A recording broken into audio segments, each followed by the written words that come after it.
All right, so this Knife Thoughts video is going to be a video on these knives and kind of an overview of the 2020 number 23 Pioneer Trapper run of knives from Great Eastern Cutlery and the knives that I've, added to my collection from that run of knives. So as you can see, we've got a few different versions to look at. I did also have a two-bladed slip joint version of the Woodland Micarta Pioneer, but I decided to get rid of it because I was planning to get this liner lock version. But the 23 is a pattern that Great Eastern Cutlery has done a lot of different times, and it's actually the first pattern they did. So I'm going to show you a little later this knife, which is from the very first run of knives that Great Eastern Cutlery made in 2006, and this is a 23 from that run. I'll also compare these knives to a couple other knives from Great Eastern Cutlery in this kind of size and usage category.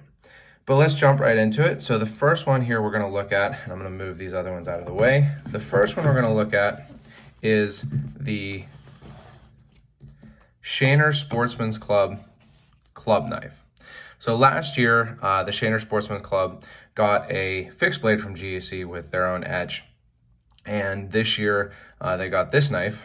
So this is the beaver tail version of the 23. So it's in jigged Brazilian cherry wood.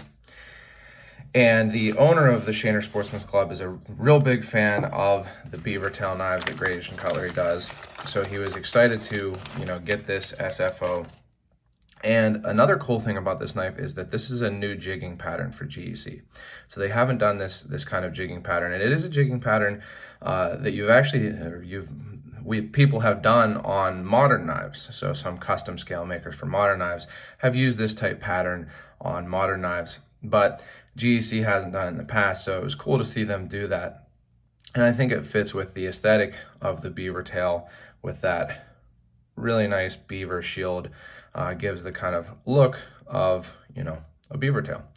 And so there's the etch. All SFOs, a little while back, GEC decided that all SFOs had to have an etch kind of stating what the order was. So for this one, it's the Shaner Sportsman's Club.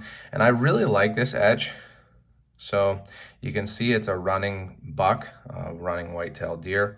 And I think it's really well done. It looks nice, kind of simple, but a nice etch there. So I got this one because the Shaner Sportsman's Club is where the Allegheny Mountain Knife Collectors Association meetings are held. And, it's great that they allow us to hold our meetings there. And this is a cool knife, not very many made, and I have the other SFO that they've gotten done. Real quick, just super well made, no gaps that I can see, both well centered, both blades are well centered, no proud tips, great action. This one is absolutely not a nail breaker for me. I would call it like a 6 on the pull scale, 6 out of 10. I know other people have gotten 23s from this run that are, nail breakers. I really haven't. I'll tell you, the pulls of all the different ones that I have from this run here, but that one definitely isn't a nail breaker. Moving on to the Allegheny Mountain Knife Collectors Association Club knife. You can see this is number 27 of 35. And there's kind of a little bit of a story to this one, but it's an antique autumn natural bone. And the story to this one is the club knives from Allegheny Mountain Knife Collectors Association. You can see this came with a pin.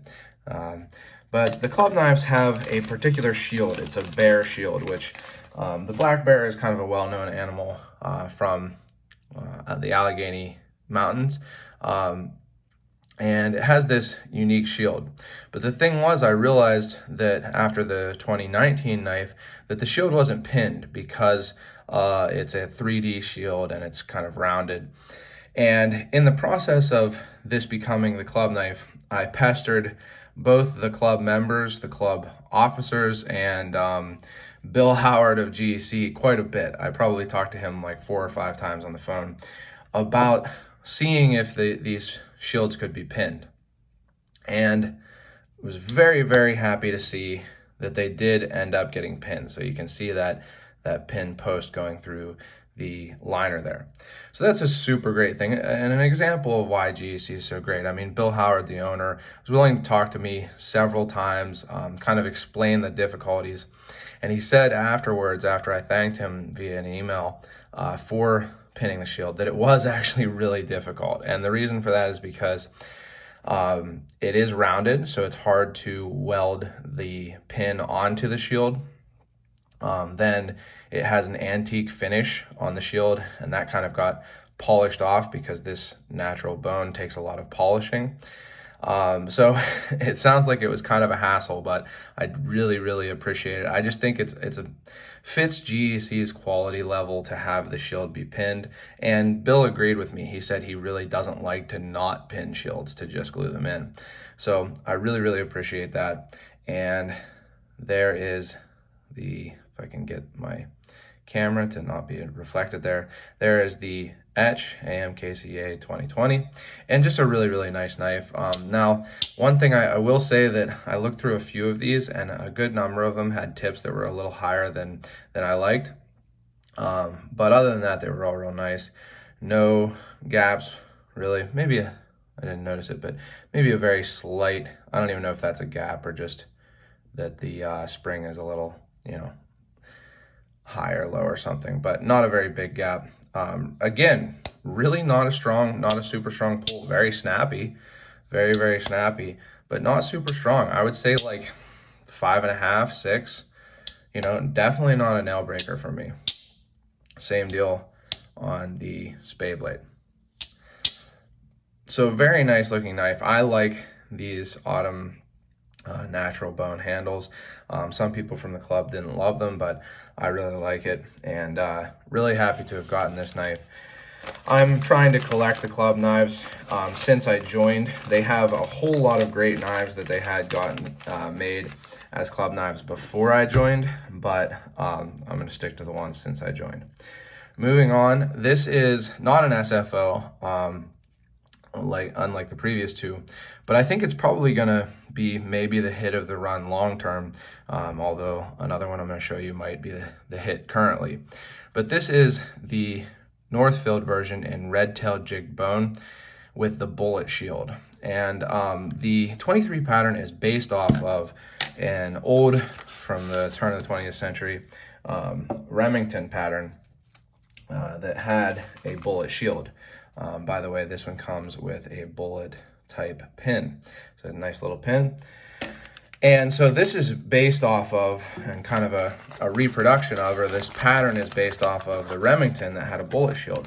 So I was really happy to see that they did this. They haven't made a 23 with a bullet shield in the past, and I think it was a great choice. The bone even itself is colored very similar to the original Remingtons, and I think it was a really good choice. I think these are going to go down as a true classic from GEC. Now, I know a lot of people don't like to carry the 23 because it's a big knife, but just because this is such a great rendition of that knife that inspired the 23 pattern, I think it's going to go down as one of GEC's classics. You can see it has the bullet shield with unexcelled stamped onto it. Really nice looking, really nice jigging. I like this jigging. And again, nice color that fits the inspiration knife. Very well put together, no big gaps, and again, not at all a nail breaker for me. Maybe a 5.5. I would say no more than a 6 on this one. I mean, it's not difficult to open for me. So I don't, sometimes there's some variation in the runs, but for me, this is between a 5 and a 6, I would say. Maybe the secondary is a solid 6. Yeah, the secondary is a 6. The primary, I would say 5.5 to 6. So, again, for me, these have really great action and not nail breaker pulls. But I also like this etch, nice and simple, unexcelled, and the bullet in the center there. So just really well made, really nice, and again, gonna go down as a classic. You can mark that I said it there. I think that this one is going to become sought after in a few years. Moving on to another non-SFO, another normal run knife. We have the first of the liner locks. So GEC did both the two-bladed slip joint only version, the trapper version of the Pioneer, and then this is a single blade liner lock. And this one is in Woodland Micarta. Now, I got this knife, and here is the shield, or not the shield, the pin. I like the kind of design for this, a guy chopping wood there. And I got this knife to be a user. I wanted to get a user out of this run because I don't currently have a user 23. And I used to carry and use an older 23 that was branded Bradford Cutlery with a, oh, you know what? I'm wrong. They did do a bullet shield before on the 23. I had one, so that's a pretty stupid mistake to have made there. They did do the Bradford Cutlery branded knives in a single blade 23 and possibly a two blade also, and then the 73 pattern, both with bullet shields. So correction on that, but I did have one of those and I carried and used it. Ended up selling it, kind of wished I hadn't, but I got this one to be a user. You can see, I also made a video on this knife, you might have seen it already, but you can see, for me, not really a nail breaker. This one might even be a little bit stronger of a spring. I would say definitely a 6 on this one, but not difficult to open. Very nicely centered. Let's see if I can focus a little better. And no gaps, and you know, it has that liner lock. And one thing I talked about in the video on this knife specifically, but one thing I like that they did for this run of knives is that unlike other liner locks they've done, they made this tab relatively unobtrusive. On other knives they've done with liner locks, the tab has been like really big. And I always thought that it would be, you know, uncomfortable, not ergonomic, and be a hot spot.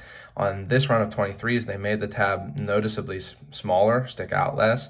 And I think that was a really good choice for a knife that's going to be a user.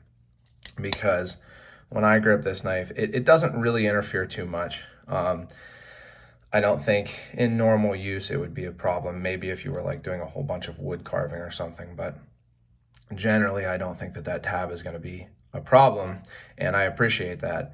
I also really like this Woodland Micarta that they're doing.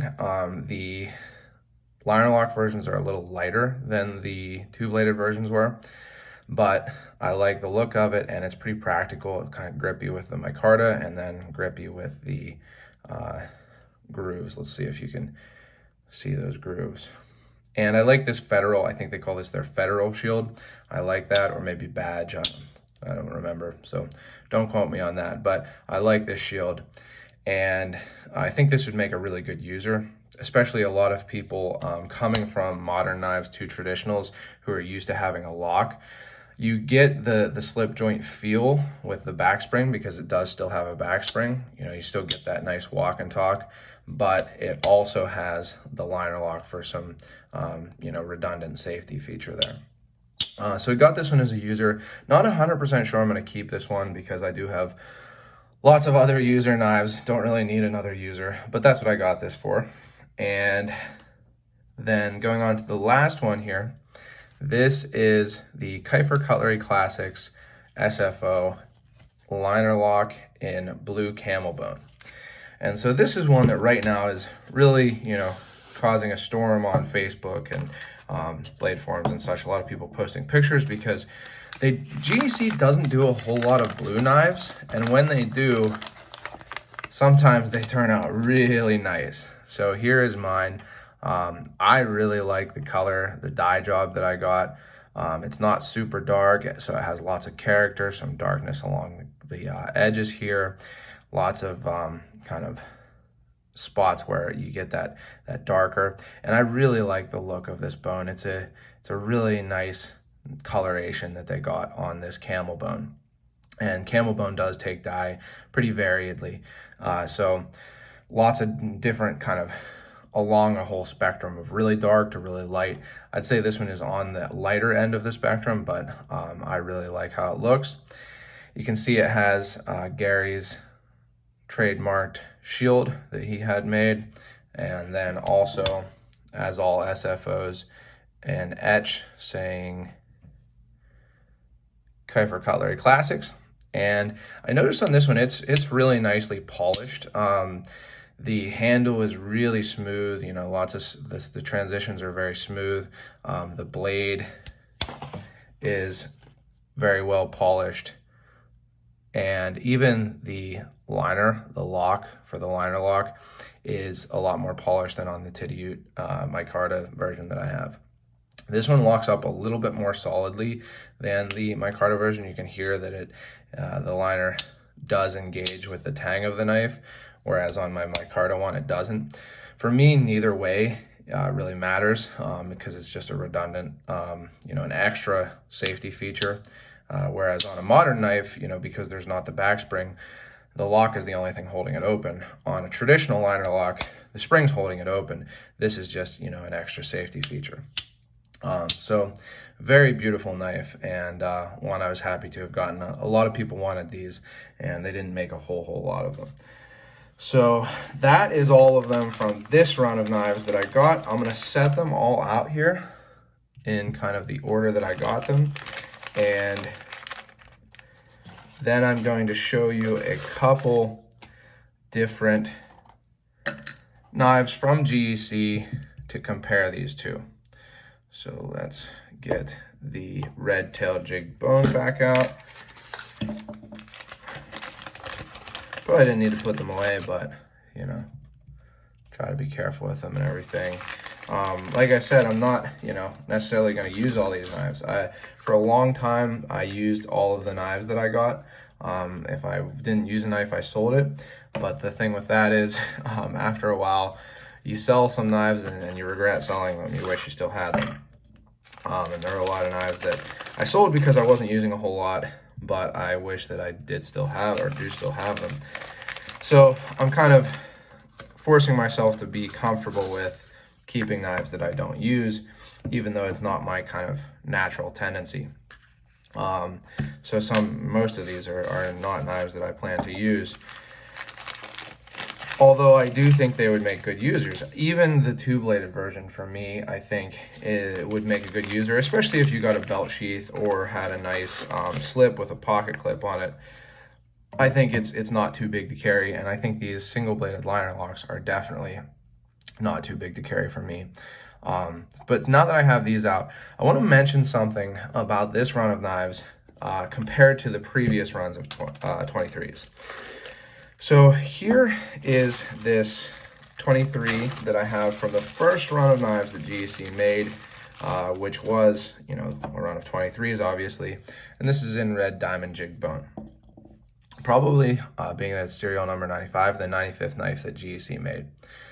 So, really nice knife. A little bit lighter pull, actually, than these, but pretty similar in the pull strength.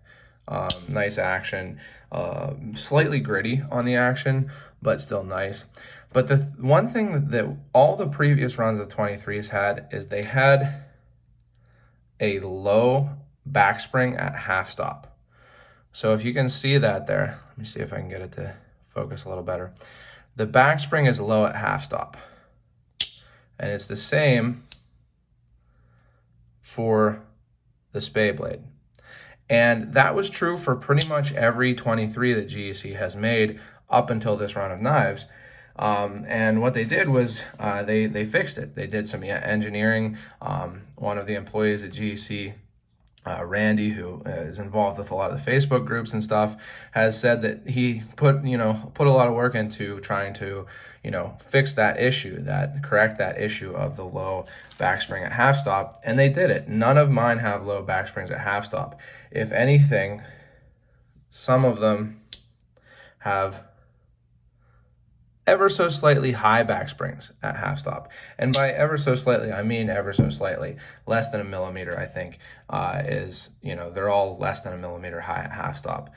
But I think it's better. It's an improvement. And it's one of those things that I appreciate about GEC is that they do really focus on making knives traditionally and making traditional knives based on traditional patterns. But they're not afraid to, improve upon those traditional patterns and, do the work to, improve something like a little engineering issue that previous runs of knives. And I believe the originals, the Remingtons, all had. So now that I've talked about that, one last thing, I want to show you a couple other larger knives from GEC. Here is a 97. This is also a Keifer Cutlery Classics SFO. So I'll just kind of slide these over a little bit and set it right here. Slide these over. So you can see it's a little longer actually, but it's definitely thinner than the two-bladed 23. Here is a 98. This is the Texas Camp knife. So you can see it's also longer. It's also thicker because it's a 4-blade. And then here is a 45, which is the same pattern, just reversed as the 46 Whaler. And I don't really have anywhere to set it, but I'll move the camp knife. But you can see it's a little shorter, but it's bigger. It feels bigger in the pocket because of how tall it is in this dimension. So the 23 is definitely a big knife. I'm not trying to tell you that it's a small knife or that it's the easiest knife in the world to carry, but I think it is carryable, it's usable, and it would work well as a hunting knife. I would really like to use one of these knives to do the whole process of skinning and everything a deer, if I hopefully get one this year. Haven't been real successful the last few years, but I think that would be really cool. I'd like to make a video of it so you can see that sometimes people talk about these traditional knives, and specifically GECs don't get used very much, but they definitely can be. I use my GECs a lot, and I think it would be cool to actually see that in action. But just a kind of random thought there, that these are knives that can be used even though they're pretty big. And for kind of a conclusion here, I think GEC did a really great job of this run of 23 knives. I think that they did some great SFOs. The last one coming that's still kind of coming out right now is the Mesquite from Mike at Collector Knives. I just didn't get in on it on time. I don't think I saw the notification. So I wasn't able to get in to reserve one of those, but they're looking really nice. If you don't have one reserved yet, it's going to be tough to get one. You'll probably have to go to you definitely have to go to the secondary market, but those are looking great also. I think that this is going to be a knife that's going to continue to be sought after. I think this is going to grow in demand. I think people are going to start to realize how great of a knife this is, and it'll get more and more popular. And then these two are two knives that, have a little bit of meaning to me because they are associated with the knife club that I go to. And then finally, I think these would really make a great user. And so that's why I got that. And GEC did a great job on these. I'm looking forward to the 33s, which are next. They're only making a couple versions, so it'll be a little different than this 23 run. And there'll be no SFOs, but GEC coming out with some great stuff after the coronavirus shutdown. So if you enjoyed this video, please like it, subscribe to my channel, and hit the bell for notifications. I really appreciate it. I appreciate everybody who watches and comments. I have a lot of people who are really consistently watching my stuff, and I value that. I appreciate it. And check out my website, knifethoughts.com, where I post articles on knives like this and knife topics. I do hope to post an article on these knives. I've just been really busy and haven't been posting as many articles recently.